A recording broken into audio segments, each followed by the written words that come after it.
Ժողովուրդ օրաթերթը գրում է. Քաղաքացի Հակոբ Խաչատրյանը դատարան է դիմել Viva Armenia ընկերության դեմ, պահանջելով ազատել իրեն պատկանող հողամասը, ապամոնտաժել կայանը և վճարել չվճարված վարձավճարները։ Հայցը դատարան է ներկայացվել 2026 թվականի հունվարի 29-ին։ Ըստ հայցի, շուկայում առաջատար դիրք ունեցող և եկամտաբեր ընկերությունը երկար ժամանակ է չի կատարում իր պայմանագրային պարտավորությունները քաղաքացու նկատմամբ։ Այս հանգամանքը հանրային հարցադրումներ է առաջացնում, ինչպես է հնարավոր, որ նման ընկերությունը չի վճարում վարձավճար և չի կատարում դատարան դիմելու պատճառ դարձած պահանջները։ Ժողովրդի տեղեկություններով ՊԵԿ-ի WhatsApp ծառայողական խմբում ցույցում է տրվել Մոսկվայից Երևան ներմուծվող ոսկյա ձուլակտորների վրա առկա նույնականացնող սերիական թվերը չնկարել։ 2025 թվականի հոկտեմբերի 9-ից դեկտեմբերի 3-ը ներմուծվող շուրջ 2 տոննա ոսկյա ձուլակտորների վրա սերիական համարները, քաշն ու արտադրող երկրի տվյալները չեն ֆիքսվել։ Հակակոռուպցիոն կոմիտեի ժողովրդին հայտնել են, որ տվյալ փաստերի շուրջ իրականացվում են ուսումնասիրություններ ու ստուգողական գործողություններ։ Հրապարակ օրաթերթը գրում է.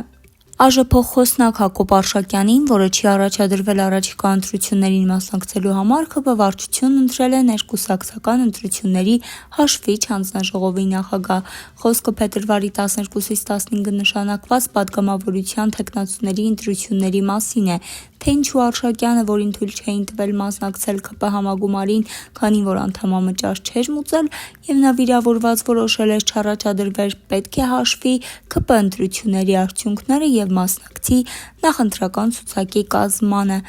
Աղբյուրներն էլ ասել են, որ Փաշինյանն ամեն ինչ անում է, որպեսզի գեթ մեկ մարդ չպոկվի ՔՊ-ից, չթշնամանա իրենց հետ և չանցնի հակառակորդի ճամբարը։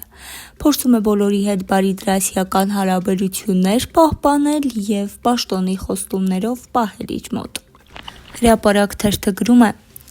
Բանակի օրը հունվարի 28-ին Փաշինյանն այցելել է զինվորի տուն, որը գործում է Մխիթար Հերացու անվան բժշկական համալսարանին կից։ Զինվորի տանը մանրակրկիտ պատրաստված են եղել այցին։ Թեև զինծառայության ընթացքում հաշմանդամ դարձածների և զինվորի տուն հաճախողների թիվն ընդհանուր առմամբ գերազանցում է 10,000-ը, բայց Փաշինյանի հետ այդ օրը ուղիղ շփման հնարավորություն են ունեցել մի քանի ընտրյալ՝ միայն 5-6 հոգի, որոնք վերականգնողական թերապիա են անցնում։ Նրանց հետ նախնական զրույց են ունեցել, պատրաստել են հանդիպմանը, շոշափել տրամադրությունները, որ Փաշինյանին հանկարծ անակնկալներ չմատուցեն, այնպես որ հրապարակված տեսանյութում երևացող որևէ մեկը պատահական չի հայտնվել այնտեղ։ Բոլորն իմացել են իրենց դերը, անելիքն ու ասելիքը։ Նախապես որոշված է եղել նաև, թե շրջայցից հետո ճաշկերույթին ովքեր են Փաշինյանի հետ նույն սեղանի շուրջ նստելու։ Ավելին իմանալու համար հետևեք Օրագիր Նյուզին։